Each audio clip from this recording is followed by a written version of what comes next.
Drama मासूम की नई किस्त के टीसर में कहानी एक निहायत जज्बाती और फैसलाकुन मोड़ की तरफ बढ़ती दिखाई देती है, जहां पस मंजर में गूंजता गीत जोगिंया जोगिंया बन गई इश्क तेरे इस बात की अलामत बनता है कि इश्क ने किसी की जिंदगी को मुकम्मल तौर पर बदल कर रख दिया है। ये सिर्फ एक गीत नहीं बल्कि उन किरदारों के दिल की कैफियत है जो मोहब्बत की आजमाइश में जल रहे हैं, और सबसे ज्यादा ये तब्दीली वफा के वजूद में महसूस हो रही है, जो अपने नाम की तरह वफादारी और सच्चाई पर कायम रहने की कोशिश कर रही है। घर के बुजुर्ग फिक्रमंदी से कहते हैं कि हमारी बच्ची वफा और अदा के दरमियान जंग लड़ रही है, गोया एक तरफ सच्चाई, कुर्बानी और मोहब्बत है तो दूसरी तरफ अना जिद और गलत फहमियां खड़ी है। ये सिर्फ दो नामों की लड़ाई नहीं बल्कि दो नजरियात का टकराव है, जहां हर फैसला किसी न किसी दिल को तोड़ सकता है, लेकिन फिर भी उम्मीद दिलाई जाती है कि इंशाअल्लाह जीत इसी की होगी जो हक पर कायम रहेगी और जो रिश्तों को बचाने के लिए खुद को कुर्बान करने का हौसला रखती हो। उधर दिलशाद की बेकरारी उरूज पर पहुंच चुकी है। इसकी आवाज में एक बाप और एक टूटे हुए इंसान की तड़प साफ सुनाई देती है जब वो कहता है कि एक दफा मेरी नीली को यहाँ मेरे पास ले आओ।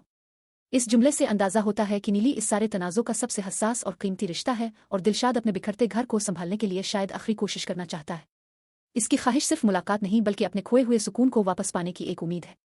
इसी दौरान एक समझदार आवाज मशवरा देती है कि अगर मेरी मानो तो एक बार दिलशाद से मिल लो। शायद एक मुलाकात बरसों की दूरियों को मिटा दे, शायद चंद सच बोल देने से दिलों की गिरहें खिल जाएं, और शायद वफा और अदा के दरमियान लगी ये आग ठंडी हो जाए। ये लम्हा इस बात का इशारा है कि अभी सब कुछ खत्म नहीं हुआ, अभी भी रिश्तों को बचाने का एक दरवाजा खुला है। दूसरी जानिब सुनी मासूम जोश और उम्मीद के साथ कहता है कि सुनी पापा की लाइफ में गोल स्कोर करने का टाइम आ गया है।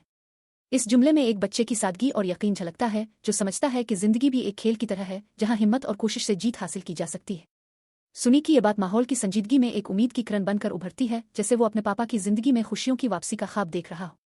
यूं महसूस होता है कि आने वाली किस्त में रिश्तों की ये जंग किसी बड़े फैसले की तरफ बढ़ेगी, जहां इश्क, कना और सच्चाई आमने सामने होंगी। सवाल यह है कि क्या वफा वाकई इस इम्तिहान में सुरखरू होगी, क्या अदा अपनी जिद छोड़कर हकीकत को कबूल करेगी, और क्या दिलशाद को अपनी नीली और अपने घर का सुकून वापस मिल पाएगा। आइए कश्मकश एक नए तूफान को जन्म देगी। टीसर के ये चंद जुमले इस बात का इंदिया देते हैं कि अगली किस्त जज्बात, आंसुओं और अहम फैसलों से भरपूर होने वाली है।